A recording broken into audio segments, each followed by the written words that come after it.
rumah. Hah? Nyampe rumah? Maksudnya gimana ini? Ini bapak loh baru pulang. Maaf ya agak telat. Soalnya bapak itulah dia mampir beli tahu petis ibu dulu, katanya gitu. Hah?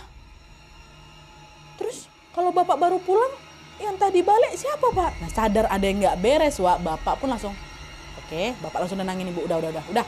Paling ibu lagi kecapean aja, makanya ibu lagi salah lihat mungkin. Udah jangan dipikirin lagi, kata bapak kayak gitu. Nah ibu pun berusaha, oke lah, ibu nggak mikirin itu. Tapi keesokan harinya ibu langsung meriang, Wak. Meriang sampai harus dirawat di rumah sakit 7 hari. Dirawat di rumah sakit 7 hari, oke. Nah itu tadi teror pertama yang ada di rumah nih, Wak ya. Kejadian menyeramkan berikutnya terjadi setahun kemudian juga. Sama-sama di bulan Juli tahun 2005. Dan di malam Jumat Kliwon.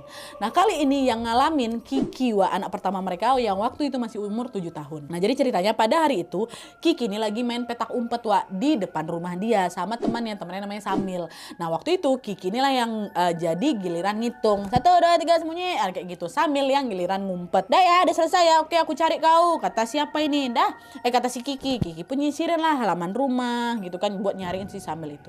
Tapi Samil nggak ketemu, Wak. Mana lah nih Samilnya? Mungkin gara-gara nggak ketemu, kesal si Kiki. Weh Samil, kau sembunyi di mana? Capek aku nih nyariin kau gitu. Nah terus waktu ditanya kayak gitu, nyaut Wak Samil.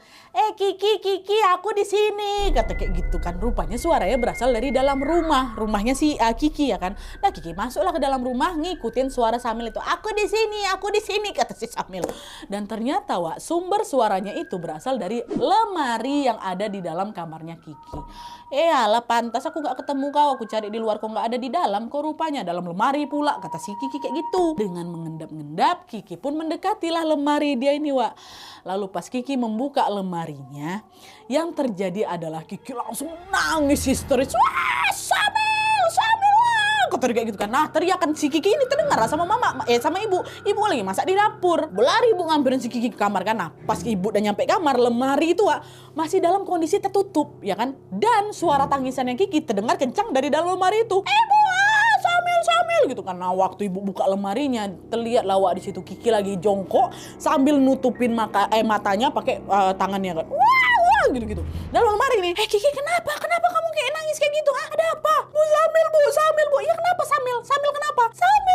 Ibu nengoklah ke kiri kanan dekat rumah itu nggak ada Samil. Ya Samil kenapa? Nggak ada si Samil di sini. Nah udah kamu tuh tenang dulu. Kenapa? Udah cerita sama ibu. Ayo keluar dari lemari, kata si ibu kayak gitu kan. Ya Kiki pun langsung keluar dari lemari. Dia langsung lah peluk mamanya. Udah tenang dulu nak. Setelah tangisnya udah mulai reda, barulah Kiki cerita.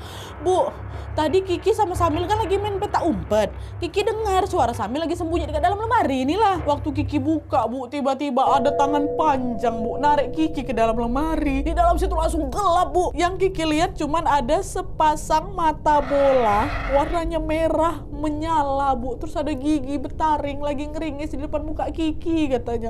Itulah kenapa Kiki takut kali, Bu, katanya. Nah Kak Kiki nih, Wak, bukan anak yang suka bohong, kata ibu. Apapun yang tadi dia lihat di dalam lemari itu pasti bukan khayalan.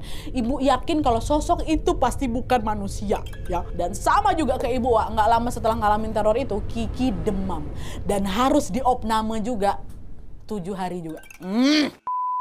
Dah, itu teror kedua. Yang pertama dialami sama ibu, yang kedua anak pertamanya, Kiki. Setahun kemudian lagi, berarti di bulan apa? Juli 2006, di Jumat Kliwon juga. Teror yang menyeramkan kembali terjadi. Dan kali ini dialami sama bapak. Ya, bapak. Jadi ceritanya pada suatu malam habis azan maghrib, Wak, tanpa sadar bapak ini tiba-tiba ketiduran di dalam kamarnya karena kecapean kerja lah mungkin ya kan. Bapak tidur dengan posisi tengkurap, Wak, telungkup. Lalu di tengah tidurnya ini bapak ngerasa ada anak kecil yang lagi loncat-loncat di kasur gitu. Nah bersamaan dengan itu bapak juga mencium ada wangi Kamboja yang pekat kali. Oke, nah bapak pikir yang loncat-loncat itu Ros. Anaknya waktu itu si Ros sudah umur 3 tahun kan. Ros, sudahlah Ros, jangan loncat kayak gitu. Nanti kalau jatuh kayak gimana? Bapak lagi tidur nih, nggak sopan kayak gitu. Udah dari turun, kata si bapak kayak gitu. Meski udah ditegur sama bapak, Wak, Ros ini masih asik loncat gitu. Nah, bapak pun langsung balik badan, kan bapak telungkup tadi. Bapak balik badan lah. Ros, kan udah bapak bilang belum sempat bapak menyelesaikan kalimatnya itu, Wak, Ros tuh udah lebih dulu lompat deh ke badannya bapak, dicekek leher bapak tuh. Kaget lah bapak kan, apa nih? Dan pas bapak menatap Ros dengan lebih teliti, bapak makin kaget lagi pas tahu kalau kedua mata anaknya yang masih berusia 3 tahun ini putih semua. Gigi tajam. Astagfirullah, siapa kau? Kau bukan anakku. Karena di situasi itu bapak cuma bisa merem aja sambil berdoa. Bukan, Ros itu nggak mungkin giginya panjang-panjang betaring gigi aku Nadia. Baru 3 tahun awak. Bapak baca doa awak, lalu beberapa saat kemudian bapak ngerasa cekikan di lehernya pun mulai mengendor tuh. Nah sampai akhirnya pas bapak buka mata lagi, sosok itu ternyata udah pergi, udah nggak ada nih. Tapi ada sosok yang menyerupai anaknya. Dan sama juga seperti 2 teror sebelumnya Wak, setelah mengalami kejadian itu bapak jatuh sakit juga di opname juga 7 hari. Dah itu yang ketiga. Setahun sekali di bulan Juli Kliwon. Kejadiannya cuma sekali setahun aja tapi langsung epic gitu loh Wak. Lalu lanjut lagi setahun kemudian di bulan Juli-nya. Tetap Juli 2007 di malam Jumat Kliwon, teror berikutnya kembali terjadi. Dan kali ini, inilah dialami sama Wawa kita, sama si Ros. Waktu aku masih kecil lah, dia umur 5 tahunan gitu lah. Nah jadi ceritanya hari itu Ros ini lagi main ke rumah kawannya namanya Dinda.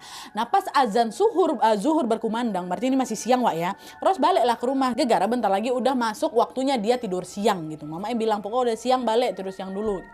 Tapi pas udah nyampe depan rumah, ternyata rumahnya terkunci Wak.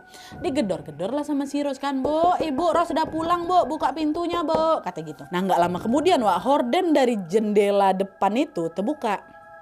Ros tengok ya kan, dan pas ditengok Wak, di situ Ros lihat ada ibu yang lagi duduk di kursi tamu sambil tersenyum. Pucat muka ibu Nat, kulitnya putih kali, ibu tuh nggak seputih itu tapi putih kali, duduk di kursi tamu tuh. Agak ada beberapa detik lah bu ibu tuh duduk di sana Nat, dia senyum lihat aku sampai sekarang masih ingat senyuman ibu tuh. Itu dia diam bentar di sana, lalu sesaat kemudian baru ibu nih bangun dari duduknya, bukain pintu, ya kan.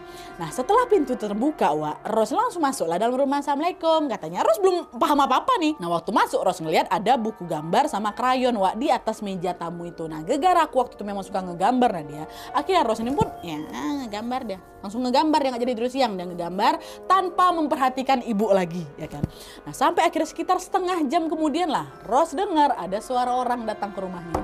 Nah pas dia tengok, ternyata yang datang itu ibu baru balik dari pasar. Waktu ibu nengok jendela, ada Ros. Waktu ibu mau masuk, pintu tuh terkunci Wak. Gegara ibu mau ke pasar tuh ya, waktu mau tinggalin rumah pintu tuh dikunci lah sama ibu ya kan. Dibuka lagi pintu tuh sama ibu dari rumah.